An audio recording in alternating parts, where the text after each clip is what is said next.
San Pedro, llamado de Murón, del monte en que tenía su ermita, y después Celestino, del nombre que tomó cuando fue elevado al pontificado, nació por los años de 1221, en un lugar llamado Isermia, en los confines de la Puglia y del Abruzzo, cerca de la tierra del Labor, en Italia. En la historia de su vida, que el mismo santo dejó escrita de su mano, dice que sus padres eran de familia honrada, de piedad universalmente conocida, y que se hacían distinguir por su hospitalidad. Tuvieron 12 hijos, de los cuales fue nuestro santo el onceno. A la edad de 5 años perdió a su padre, pero en el amor, en el juicio y en la virtud de su madre halló un equivalente de esta pérdida. Entreteniéndose un día esta virtuosa madre con su numerosa familia, dijo por modo de diversión: ¿será posible que, habiéndome dado Dios tantos hijos, ni siquiera uno de ellos haya de ser un grande siervo suyo? No, madre, respondió Pedro con inocente intrepidez, eso no es posible, yo lo he de ser, porque quiero ser santo. Esta respuesta, junto con el anticipado juicio que en todo mostraba el niño, y con la facilidad en aprender cualquiera cosa que le enseñasen, determinó a la buena madre a dedicarle al estudio, pero como en la casa había tanta escasez de bienes de familia, que todos los demás hermanos se veían precisados a trabajar para comer, consideraban este destino del penúltimo como una vocación de holgazanería. Sirvióse el demonio así de los celos como de la murmuración de sus parientes para cortarle la carrera de los estudios, pero como la divina providencia tenía sus altos designios en orden a aquel mancebo, no permitió que la virtuosa madre se rindiese a las quejas ni a las murmuraciones. Habilitóse Pedro en las ciencias, pero mucho más en la importante ciencia de la salvación. Favorecióle Dios con muchas visiones y le colmó de tan singulares gracias que, disgustado y fastidiado del mundo, solo pensó en volverse las espaldas. Era de solos 20 años cuando, saliendo de la casa de sus padres, se retiró a un monte donde encontró una peña que, pareciéndole muy acomodada para sus intentos, cavó al pie de ella una estrecha gruta, en que no cabía echado ni podía estar en pie.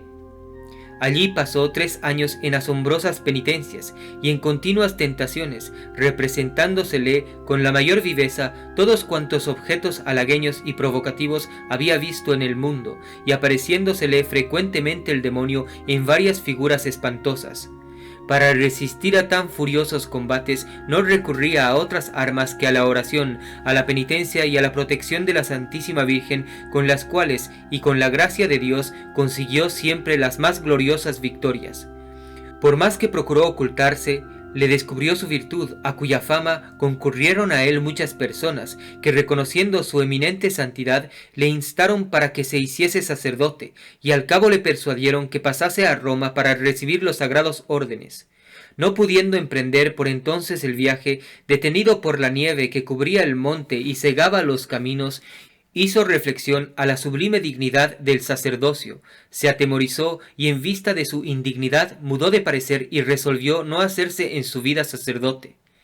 En este estado se le apareció un venerable anciano, vestido de blanco, y le dijo estas palabras: «Di misa, hijo mío, di misa», respondióle Pedro. San Benito y otros santos nunca se atrevieron a recibir las órdenes sagrados. ¿Cómo quieres que yo, pecador y miserable, me considere digno de recibirlos? Digno, hijo mío, le replicó el viejo. ¿Y quién fue jamás digno de eso? Di misa con devoción y con respeto, di misa. Y al decir estas palabras desapareció. No deliberó Pedro ni un solo instante, poniéndose en camino para Roma. Recibido el sacerdocio, se restituyó a la Puglia, con resolución de hacer una vida correspondiente a la santidad del carácter con que le había honrado Dios. Retiróse al monte Murón y eligió para su domicilio una estrecha cueva, que parecía una sepultura, en la que tenía su habitación una monstruosa serpiente que huyó luego que el santo entró a tomar posesión de ella. 5 años pasó en este horrible desierto, viviendo más como ángel que como hombre, hasta que fueron a rozar aquella parte del monte que rodeaba la cueva para cultivarlo. Con esta novedad lo abandonó, pasando al monte de Magela, donde halló una vasta y profunda caverna, en que se acomodó él y otros 2 solitarios, que se habían puesto bajo su dirección, y no querían dejarle, Pero el enemigo de nuestra salvación, previendo o recelando los grandes bienes que había de producir aquella reciente congregación bajo la disciplina de tan gran maestro, no perdonó a medio alguno para deshacerla, o a lo menos para turbar su quietud. Ni las inclemencias del tiempo, ni las incomodidades del sitio, ni la espantosa austeridad de la vida eran la mayor tentación que padecían. No dejó el demonio invención, estratagema ni artificio de que no se valiese para disgustarlos. Y ya 2 compañeros principiaban a atemorizarse y a titubear, si el santo director, haciéndoles visibles las ilusiones del enemigo, no les hubiera alcanzado la perseverancia. Presto se aumentó su número, porque a pesar de los medios de que se valió Pedro para ocultarse, extendía por toda Italia la fama de su santidad. Acudieron muchos a ponerse bajo su dirección, aunque su humildad se resistía siempre a gobernar ninguno. Este fue el principio de aquella célebre religión de los celestinos, que se hizo muy respetable por varios siglos en el mundo por los grandes ejemplos que le da de penitencia, de soledad y de virtud, uniendo admirablemente, según su instituto, el espíritu del reino con el de la vida cenobítica. No tomó el nombre de religión de los celestinos hasta que lo escogió su glorioso fundador, cuando le hicieron digno sucesor de San Pedro. Luego que el santo se rindió a tener discípulos, concurrieron tantos de todas partes que fue preciso hacer celdas, edificar un convento y levantar iglesia en donde la modestia y la santidad se veía pintada en los hijos de nuestro Pedro, moviendo tanto a todos los que acudían a verlos por una devota curiosidad que hacían cada día insignes conversiones. A los principios no tuvieron otra regla que los ejemplos de su santo director, siendo para ellos un modelo trazado según la perfección del Evangelio. Empleaba el santo en oración casi todo el día y la mayor parte de la noche, y acompañándola siempre con abundantes lágrimas, y cuando no oraba se ocupaba en algún trabajo de manos. Prohibióse el uso del vino y de la carne aun cuando estaba enfermo, y como si no hubiera bastado esta abstinencia, observaba al año 4 cuaresmas, ayunaba las 3 a pan y agua, la cuarta excedía en la abstinencia a las otras 3. En cierta ocasión llegó su penitencia a ser excesiva, porque se condenó a pesar de los 40 días una especie de sepultura, sin otra provisión que 10 panes y 8 cebollas, en cuyo tiempo, resuelto a no dejarse ver de persona alguna, cayó tanta agua y tanta nieve, y fue el frío tan riguroso que endurecidos y helados sus vestidos hubiera perdido la vida al rigor del temporal, si su abrasado amor de Dios no le hubiera ayudado a vencer tales inclemencias. Al fin de la cuaresma, habiendo sus discípulos ido a verle en aquella cueva o sepultura, le encontraron medio muerto, y sacándole de allí, notaron que tenía aún 5 panes, y que no podía haber vivido tanto tiempo sin milagro. Obligáronle a que moderase algo sus inimitables penitencias, pero la moderación fue casi imperceptible a los que eran testigos de ellas. Traía a raíz de la carne un cilicio de cerdas, sembrado de nudos y una cadena de hierro. Su cama era la desnuda tierra, o cuando más unos sarmientos, sin otra almohada que una dura piedra. Pero en medio de tan asombrosas penitencias conservaba siempre un semblante alegre, sereno y risueño, con un trato tan dulce y tan apacible que hechizaba a cuantos concurrían a hablarle. Pero creciendo cada día el número de sus discípulos y teniendo noticia de que el concilio general que estaba para celebrarse en León serían extinguidas todas las religiones que no estuviesen aprobadas por la silla apostólica, fue con 2 de sus discípulos a echarse a los pies de Gregorio X, para que aprobase la suya. Recibióle el Papa con aquella veneración que merece la verdadera santidad, confirmó y aprobó con grandes elogios su religión, y la dio por regla la de San Benito. Vuelto el santo a Majela, convocó sus religiosos, dióles constituciones, y desde entonces creció la orden con tan maravillosos progresos que en poco tiempo se contaban más de 1600 monjes en 36 monasterios. A la fama de los milagros que obraba Dios por las oraciones de su siervo y de la veneración que toda Italia le profesaba, concurrían a él de todas partes, tanto que, siéndole imposible hablar y consolar a todos en particular, se veía precisado a subirse a algún lugar eminente, para que tuviesen el consuelo de verle y de oírle todos los que lo deseaban. Pero haciéndosele insufrible esta concurrencia de gentes, por su grande amor a la soledad y al retiro, comenzó a mirar con tedio el monasterio del monte Majela. Resuelto a dejarle, escogió un corto número de monjes y secretamente se retiró con ellos a un sitio muy solitario, llamado San Bartolomé de Loja. Pero descubierto en él poco tiempo después, aún fue mayor el concurso de los que le buscaban, lo que le obligó a escaparse con un solo religioso, huyendo a esconderse en una gruta casi inaccesible, que estaba en lo más alto del monte Magela. Empeño inútil, porque cuanto más se esforzaba el humilde siervo de Dios en ocultarse a la vista de los hombres, más se empeñaba el mismo Dios en manifestarle. No fue para él más tranquilo este desierto que lo que habían sido los otros, porque extendido el rumor de su nueva habitación, aún fue mayor el concurso que lo había sido en las antecedentes. Esto le hizo creer que el Señor no le quería en aquel desierto, y así se restituyó a su antigua y primera celda del monte Murón. Hacía 14 meses que estaba vacante la silla de San Pedro por muerte de Nicolao IV, y se pasaron todavía otros 13 sin que los cardenales congregados en Perusa pudiesen convenirse en la elección de un sucesor. Cuando cansados en fin de una dilación tan perjudicial y tan sensible a todo el orbe cristiano, el cardenal de Ostia, Latino Malabranca, movido sin duda de cierta secreta inspiración, propuso en el cónclave al solitario Pedro de Murón como al hombre más santo que se conocía entonces en el mundo. Aplaudió todo el sacro colegio un pensamiento tan digno, y la Iglesia celebró con el mayor regocijo una elección tan legítima como desinteresada. Pero quedaba por vencer la mayor dificultad, que era rendir la humildad del santo a que diese su consentimiento. Enviáronle la acta de su elección por el arzobispo de León y por los obispos de Orvieto y del Puerto,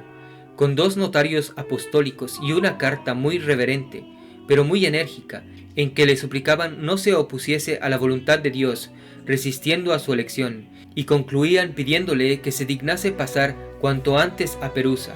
Faltó poco para que le costase la vida esta noticia, y sin dar oídos ni a las razones de los diputados, ni a las estrechas instancias de los reyes de Cilicia y de Hungría, que habían ido a visitarle, se huyó secretamente, pero como era observado de tantos, presto le encontraron. Obligado, en fin, a ceder a tantas súplicas, partió para Aquilea, donde quiso ser consagrado, haciendo el viaje en un humilde jumento, sin que le pudiesen persuadir otra cosa las instancias de los príncipes ni de los cardenales. Fue su consagración y su coronación en la ciudad de Aquila el día 29 de agosto del año 1264, y tomó el nombre de Celestino V, el que tomó también su religión, que hasta allí se había llamado la Congregación de San Damián. No hizo mudanza con la suprema dignidad, ni en la austeridad de la vida, ni en las máximas de su profunda humildad. Mandó construir en su palacio pontificio una celdilla de madera muy parecida a la que tenía en la ermita. Era para el santo pontífice una verdadera cruz el tumulto de la corte, la multitud y el estrépito de los negocios, pero nada alteraba aquella paz y tranquilidad interior que gozaba su alma, siendo cada día más íntima su unión con Dios y dejándose admirar su virtud aún más desde la elevación de la silla de San Pedro que en el monasterio de Murón. Después de su consagración, a instancias y repetidas súplicas del rey de Sicilia, pasó a Nápoles, donde proveyó varios empleos para la administración de las rentas de la sede apostólica y para el gobierno de la corte de Roma. Nombró excelentes sujetos para muchos obispados vacantes e hizo una promoción de 12 cardenales, todos de mérito muy sobresaliente, 7 franceses y 5 italianos, entre los cuales había 2 de su orden, cuya virtud tenía bien experimentada. Daban todos 1000 gracias a Dios por haber enviado a su iglesia tan santo pastor, cuando despertándose de nuevo su natural amor al retiro, no suspiró por otra cosa que por la soledad. Puesta de acuerdo su humildad con su natural inclinación, se persuadió que no podía menos de padecer mucho detrimento la iglesia por su falta de experiencia en los negocios y por su notoria insuficiencia. Parecíale que no tenía fuerzas para tan pesada carga, y suspirando siempre por su amado retiro, resolvió quitarla de sus hombros. No halló mucha resistencia en los cardenales, aunque algunos le quisieron meter en escrúpulo por la voluntaria abdicación que meditaba, pero otros muchos le sosegaban, poniéndose de parte de su resolución. Expidió una bula en que declaraba que cualquiera pontífice podía renunciar por sí mismo a la tiara, y a pesar de las instancias de muchos cardenales, así franceses como italianos, que sólo atendían a la eminente santidad de tan gran pontífice, resolvió hacer dimisión del sumo pontificado. Luego que se extendió la voz por la corte de Nápoles, concurrió a palacio en procesión un gran número de prelados, todo el clero, los religiosos y el pueblo, y habiéndose dejado ver el Papa en una ventana para darles la bendición, un prelado le suplicó en alta voz, en nombre de todo el clero y de todo el pueblo, que no pensase su santidad en dejar un cargo que ejercía tan dignamente, pero nada de esto bastó para aquietar sus escrúpulos, y así renunció solemnemente el sumo pontificado en pleno consistorio el día 13 de diciembre, 5 meses y 8 días después de su exaltación. El mismo día dejó todas las insignias, y tomando su hábito de monje con el nombre propio de Pedro, se echó a los pies de los cardenales, suplicándoles que remediasen cuanto antes sus desaciertos, con la pronta elección de un sucesor que ocupase dignamente la cátedra de San Pedro. Este espectáculo tan raro enterneció a los asistentes, sacándoles las lágrimas de los ojos. San Pedro Celestino descendió así del trono apostólico con mayor gozo que otros suben a él, y ya no pensó más que en retirarse a su monasterio. Pero el cardenal Benito Cayetano, que 11 días después fue nombrado papa en la misma corte de Nápoles y coronado en Roma el día 16 de enero siguiente con el nombre de Bonifacio VII, juzgó que debía asegurarse de la persona de su predecesor y le negó la licencia, que puesto de rodillas le pedía para retirarse al desierto y pasar el resto de sus días en su pobre celda. Creyendo el santo que esta repulsa no tenía otro principio que el deseo de detenerle en la corte, huyó secretamente a su monasterio, donde fue recibido con todas las demostraciones de alegría y de veneración debidas a su virtud. Entró el Papa en aprensión por esta fuga, y temiendo que algunos abusasen de su santa sencillez para excitar algún cisma, despachó inmediatamente a un camarero suyo con el abad del Monte Cassino, para que le trajesen a Roma. Tuvo el santo noticia anticipada de esto, y tomando consigo a uno de sus monjes, se escondió con él en un espeso bosque, donde pasó toda la cuaresma. Noticioso de que habían llegado al monasterio los que iban a buscarle de orden del Papa, se metió en una barca para pasar al mar Adriático, pero obligado por los vientos contrarios a anclar en el puerto de Trieste, fue arrestado y conducido a Agnani, donde se hallaba a la sazón la corte pontificia. Fue célebre este viaje por la multitud de los que concurrieron de todas partes para ver al santo, y por los muchos milagros que hizo en el camino. Atribuyendo el Papa la fuga de San Pedro a motivos muy distintos, tuvo por conveniente encerrarle en el castillo de Fumona. No se alteró la tranquilidad de nuestro santo, viéndose en estado tan diferente. Antes solía decir con mucha gracia: «No tengo de qué quejarme, celda quería y celda tengo». No fue larga la estancia en esta nueva especie de soledad. Su avanzada edad, el rigor de sus excesivas penitencias que jamás mitigó y la debilidad de su salud le advertían ya que no estaba distante el fin de su carrera, y acabando de decir misa con un fervor extraordinario el día de Pentecostés del año de 1296, dijo a 2 monjes de su orden que le hacían compañía que ciertamente moriría dentro de la octava. Cayó enfermo el día siguiente, pidió la extrema unción, que recibió tendido en una tarima, no habiendo querido usar jamás de otra cama, y murió con la muerte de los santos el día 19 de mayo, pronunciando aquellas palabras del último salmo del Laudes: «Alabe al Señor todo el que tiene vida». Murió a la edad de casi 75 años, a los 17 meses después de haber renunciado la tiara, a los 10 de su prisión en el castillo de Fumona. Mandó el Papa Bonifacio que se celebrasen sus exequias con la mayor solemnidad, así en la iglesia de San Pedro como en la de San Antonio, cerca de Ferentino, donde fue enterrado, y continuando Dios en manifestar la santidad de su siervo con nuevos milagros de orden de Clemente V, se trabajó en el proceso de su canonización el año de 1305, y en el mismo se celebró el día 5 de mayo con extraordinario aparato, pues no contentándose el Papa con oficiar pontificialmente la misa, él mismo hizo un gran panegírico del santo y fijó su fiesta al día 19 de mayo. Venéranse sus reliquias en la iglesia de los Celestinos en la ciudad de Aquila, aunque hay también una porción de ellas en los Celestinos de París y otras menores en diferentes iglesias.